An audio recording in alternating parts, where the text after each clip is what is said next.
So I thought I'd create a couple of looks using this new palette by the Balm. What I like about this is it actually comes with a primer. So it's like a cream primer in your eyeshadow palette, which is great for traveling. And I ended up really liking this primer. It went on really smooth and it did actually work. So I applied that all over and then I took the shade beside it, which is like a mid-tone transition shade. And I applied that using a blending brush in the crease of the eye.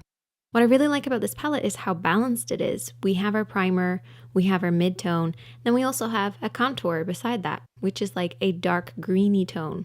I applied this all over the lid area, and this worked as a base for the greens that I'm going to apply over the top.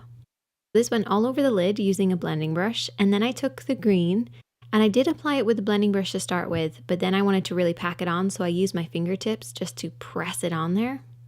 And then just use the blending brush again just to soften out any harsh lines. I went in then with the silvery kind of greeny tone, which is right beside the green, and applied this on the inner corner just to kind of lift it and add a little bit of dimension and shine. And I applied a bit more of that green then using my fingertips and just applied it underneath. And it literally took me maybe a minute and a half to create this look. I applied some falsies and I was really happy with the results.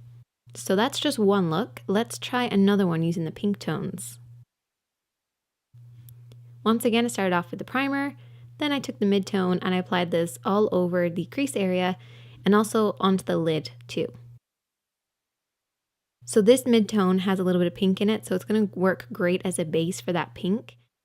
So I started applying it with a brush, but then I once again used my fingertips to really press it on. Then I took the darker shade, which is like a purple. The cool thing is this shade would actually work with the greens as well, but it worked great with the pinks. So it's a very well thought out palette. I just applied that on the outer edge of the eye. And then took the highlighter shade and applied this on the inner corner of the eye. Once again, a super quick and easy makeup look. Super impressed with this palette, really easy to use. Definitely let me know if there's other palettes you'd like me to try out, but this gets a massive thumbs up from me.